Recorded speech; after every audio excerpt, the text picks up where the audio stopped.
जय माता दी दोस्तों।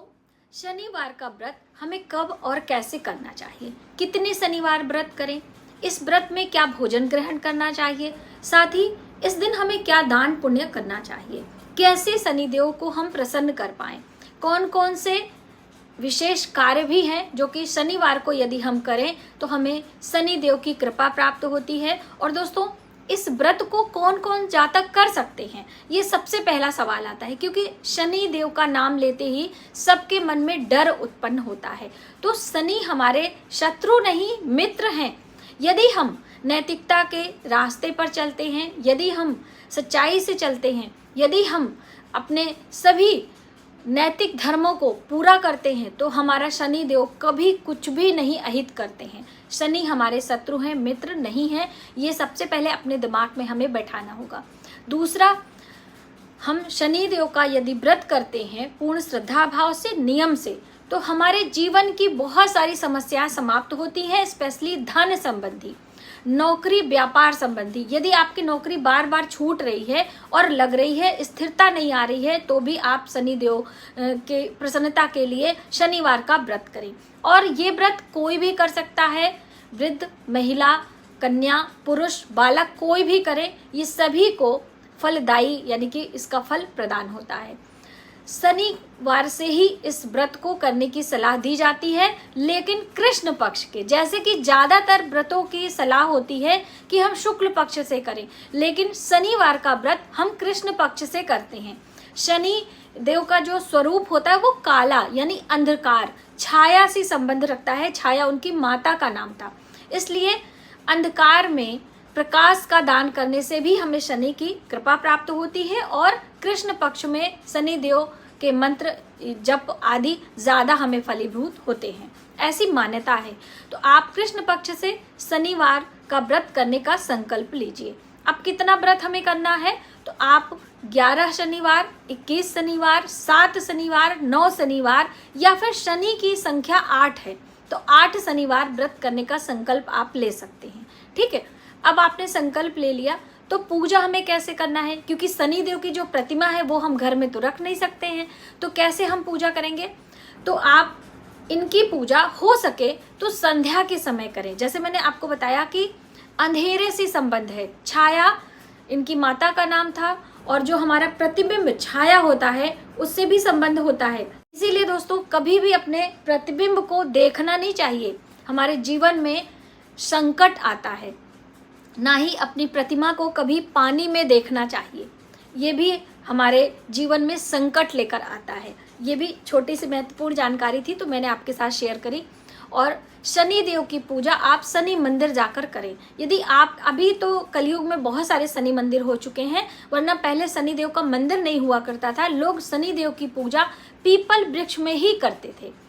शनि देव की पूजा भगवान शिव के साथ में करते थे, क्योंकि शनि देव के जो गुरु हैं वो भगवान शिव ही हैं। इसलिए यदि हम उनके गुरु को प्रसन्न कर लेते हैं तो हमारे जीवन में सब शुभ ही शुभ होता है। तो इसलिए आप पीपल की जड़ों में 1 लोटा जल, काला तिल डालकर आप चढ़ाएं।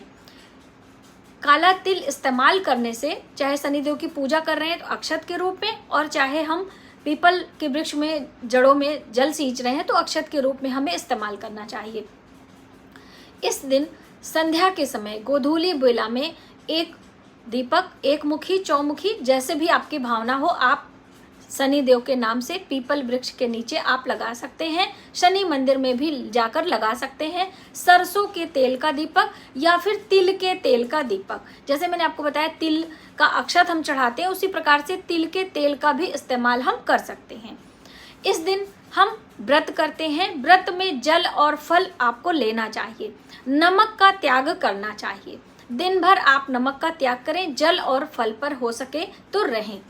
आप इस दिन संध्या के समय सूर्यास्त के बाद खिचड़ी बनाकर खाएं। अब देखिए, खिचड़ी में नमक का इस्तेमाल होगा, तो सूर्यास्त के बाद खिचड़ी खाने की सलाह दी जाती है कि आप उड़द दाल से बनी खिचड़ी चावल के साथ मिक्स करें और उसमें देसी घी का इस्तेमाल करें। सरसों के तेल का हमें त्याग करना है। ठीक है, तो आप इस तरह से खिचड़ी बनाकर खाएं। यदि आप खिचड़ी नहीं भी खाना चाहते हैं तो आप मीठा आहार यानी कि शुद्ध घी में बने आहार को सेवन कर सकते हैं, कोई भी फलाहार ले सकते हैं, एक अनाज भी खा सकते हैं, वो भी मीठा होना चाहिए। ठीक है। यदि आप दिन भर पूजा अर्चना, शनिदेव के मंत्र को भी आप जप कर सकते हैं। शनिदेव का मंत्र आप कहीं भी घर में पीपल वृक्ष के नीचे या मंदिर में जाकर जप करें। कहते हैं पीपल वृक्ष के नीचे हमें कोई भी मंत्र पूजा पाठ करने से उसका 10 गुना अधिक फल प्राप्त होता है। इसीलिए पीपल वृक्ष के नीचे बैठकर लोग रामचरितमानस का पाठ, सुंदरकांड का पाठ, भगवत गीता का पाठ करते हैं। पीपल वृक्ष के नीचे बैठकर ध्यान साधना करने से हमें अधिक लाभ मिलता है। तो आप हो सके तो पीपल वृक्ष के नीचे शनिदेव के मंत्रों का जप करें। शनिदेव का जो बीज मंत्र है वो ओम प्राम प्रीम प्रौम सह शनिश्चराय नमः, ये मंत्र बहुत ही शुभ होता है। आप बीज मंत्र वो फिर आप साथ में ओम शं शनिश्चराय नमः इस मंत्र का जप कर सकते हैं। साधारण मंत्र है। शनिदेव को जो प्रसन्न करने वाली चीजें हैं, शनि ग्रह से संबंध रखने वाली जो चीजें हैं वह है सरसों, यानी काली सरसों के तेल भी, काली उड़द खड़ी या फिर दाल दोनों भी आप ले सकते हैं, काला तिल और काले नीले कपड़े। और आप बात करें वृक्षों की, हम बात करें तो समी वृक्ष शनि ग्रह से संबंध रखता है, इसलिए लोग समी के वृक्ष में जल डालते हैं, दीपक लगाते हैं, परिक्रमा करते हैं। और समी वृक्ष हम किसी शनि देव के मंदिर में जाकर लगाते भी हैं। फलों की हम बात करें तो फल में जामुन का फल शनि देव से संबंध रखता है। फलों की हम बात करें तो अन्य जितने भी जो अपराजिता के फूल होते हैं नीले रंग के, वो भी शनिदेव को चढ़ाए जाते हैं। इस तरह से नीले काले रंगों का प्रयोग हम शनिदेव के पूजन में जरूर करते हैं। आप 7 शनिवार करने के बाद आप भगवान शनि के व्रत का उद्यापन करें।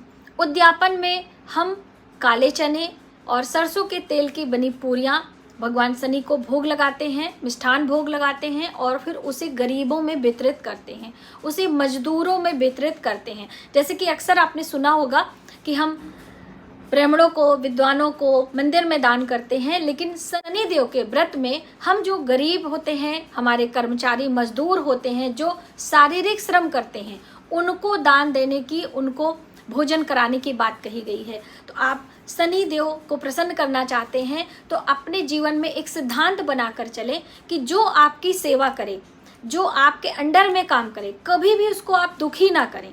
चाहे वो आपके घर का कोई सहकर्मी हो, चाहे ऑफिस का सहकर्मी हो, या फिर आप किसी वाहन से आ रहे हैं और उसमें वो सहयोग, जैसे कि रिक्शा चालक, बस चालक, कोई भी ड्राइवर हो, उसे आप अप्रसन्न ना करें, यानी कि उसका जो दाम है वो चुकाकर आए, उससे आप बहस झगड़ा ना करें।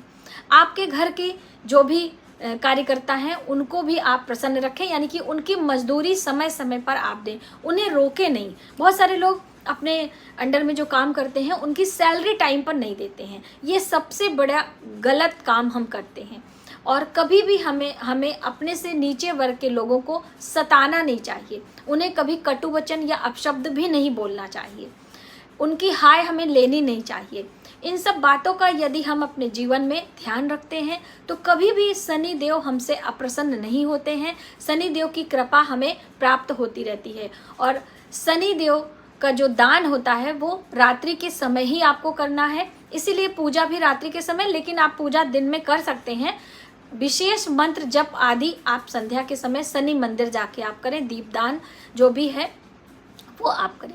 पूरा 7 या 8 कंप्लीट हो जाए तो 9वें पर ही उद्यापन करें, यानी कि कहने का अर्थ है कि पूरा जो आपका संकल्प है वो कंप्लीट व्रत करें, उसके बाद अगले आने वाले दिनों में आप उस व्रत का उद्यापन करें। उद्यापन में सवाया की संख्या में चीजें दान करने की बात कही गई है, तो आप एक नीले रंग का कपड़ा ले लें, उसमें 1.25 मीटर कपड़ा होगा, 1.25 किलो उड़द, खड़ी उड़द होगी, 1.25 दर्जन आप नीली चूड़ियाँ ले सकते हैं, अपराजिता के पुष्प ले सकते हैं, कलाकंद की मिठाई ले सकते हैं और कुछ दक्षिणा के साथ में इन सब चीज़ों को ले जाकर शनिदेव के मंदिर में आप रखकर आ भी सकते हैं। ऐसा भी जैसे बहुत सारे लोगों को समय नहीं होता है या फिर उनके पास इतना आने जाने का समय नहीं, तो आप इस तरह भी उद्यापन कर सकते हैं और कुछ भोजन, हलवा पूरी, मीठा वगैरह आप मंदिरों में बंटवा भी सकते हैं। आप घर पे बनाकर पैकेट में पाउच में लगा लें और मंदिरों में जाकर बांट भी सकते हैं। कहीं भी आप रेलवे स्टेशन पर, हॉस्पिटल में, किसी भी आश्रम में जाकर इन सब चीज़ों का दान कर सकते हैं। और यदि आप गौ माता को प्रसन्न करना चाहते हैं तो आप बाजरे खिला सकते हैं, लेकिन बाजरा खिलाने से पहले आप गौशाला जाकर पता करें, क्योंकि गर्भावस्था में गौ माता को बाजरा नहीं खिलाए, क्योंकि उसकी तासीर गर्म होती है तो वो उन्हें नुकसान भी पहुंचा सकती है। इसके स्थान पर आप हरे जवारे या चरी वगैरह जो होती है, घास हरी गाय लोग खाती हैं, वो आप खिला सकते हो। तो इस तरह से यदि हम हर शनिवार कुछ ना कुछ शुभ कार्य करते हैं तो शनिदेव प्रसन्न होते हैं और हमारे जीवन की बहुत सारी समस्याएं समाप्त होती हैं। तो आज की वीडियो में बस इतना ही। यदि हमारी जानकारी आपको थोड़ी सी भी हेल्पफुल लगे तो प्लीज़ वीडियो को ज़्यादा से ज़्यादा लाइक करें, लोगों में शेयर करें, आने वाली वीडियो के लिए सब्सक्राइब करें। मिलते हैं एक नई जानकारी के साथ नए वीडियो में। तब तक आप अपना, अपने परिवार का ख्याल रखें। जय माता दी।